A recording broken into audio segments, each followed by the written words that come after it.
Hi, if you've clicked on this video, you want to be good at Crossworlds.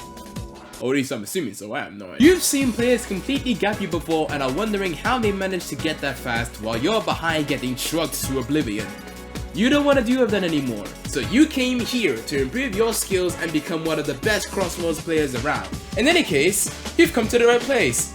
Hi, my name is BladeDash, and I will be presenting a guide to everything about competitive play, including teams, scrims, main servers to hang out, and where to go for advice to improve your performance in game. If you like videos like these, feel free to subscribe. You've heard the song and dance before, but it does genuinely help the algorithm spread this video out to those that do not know about the competitive Crossworlds side and would want to be a part of it.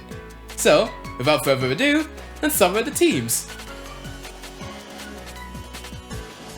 Teams make up the bread and butter of the competitive scene. If you've seen tags of around 2 letters next to someone's name, then there's a very high chance you have raced alongside a team member. There are a large number of teams currently formed in Crossworlds, all with a specific goal in mind. If any of this interests you enough to form your own team, then the door is wide open.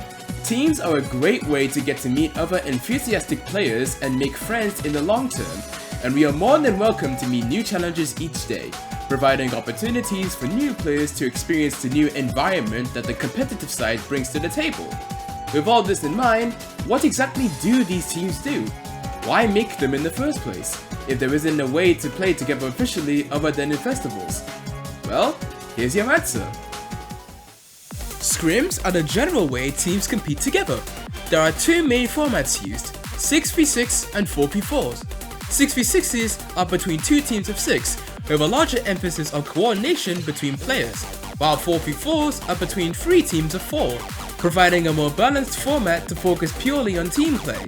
These consist of 12 races, having either 2 main track bands or 1 main and 1 crossworld band depending on the format, and usually last around an hour. Scrims are the best method to practice communication between each member, as knowing what people have and where anyone is at each given time is crucial to making game-winning plays and blowing away the competition.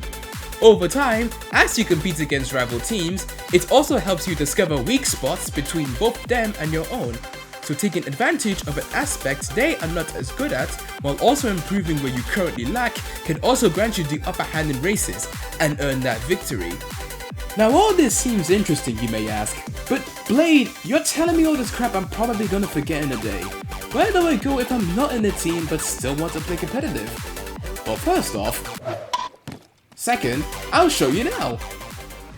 Each team has their own dedicated server, but the general places that competitive players go to hang out or play together are the Monkey Lounge and the unofficial Crossworlds server. Owned by Versatile, the Crossworlds Discord server is the biggest hangout spot for people of all skill levels to meet up and talk all things Crossworlds. There's a wide variety of categories for you to check out, so if you see something that fits your fancy, then feel free to stop by. The Monkey Lounge is the perfect spot for players that want to compete against others that are of equal skill levels. All formats are played here, from FFA to 6v6s, with both ranked and ranked sections, and like scrims, consist of 12 races. The Mogi Lounge has its own ranked leaderboard, showcasing how well each player has performed through Mogis, so if you like big numbers, then play ranked. Alternatively, if you just want to play without worrying about points, there is also an unranked mode where you can compete for fun. There is no wrong way to play. If you have a preference, then go for that. As for the competitive hub for Crossworlds, be sure to check out Crossworlds Circuit. It's the place to find tournaments, join in on community meetings, and interact with the heads of the scene, including team leaders. So you know who's around, what occurs, and where to hang out. What about for advice? I know most of you want to be as good as the giants like Sneaky, Shy Guy, and Key, but don't even know who to speak to so that you can actually improve instead of just learning all by your lonesome little desk. Well, suffice to say, we actually have some coaches around. As mentioned previously, Key is one of a few number of people more than willing to teach you about all the advanced tech you need to know to perform consistently well. If looking for people isn't your thing, then there's various spreadsheets you should look into, including how stats work, the item distribution, and even minute things, such as how the Excel stat actually brings you to top speed. All of these will be linked to the description for easiness sake. If you want easier and more digestible tips and tricks videos, check out Mr. Lag and his Crossworlds series of shorts. Or, for more in-depth videos about the deeper mechanics and stats, check out the Stellar Jokers channel. And with that, that's everything you need to know for competitive. From here, you should be on the lookout for future tournaments that will be coming your way.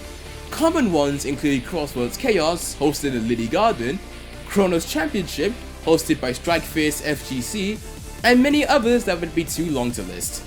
I hope that this guide has helped you get a full understanding of competitive Crossworlds, to where you have gained an interest in dabbling into this side of the scene. We're super friendly to all who join, so you won't feel left out, and strive for nothing but the absolute best out of everybody. With that, I'll see you in the travel ring.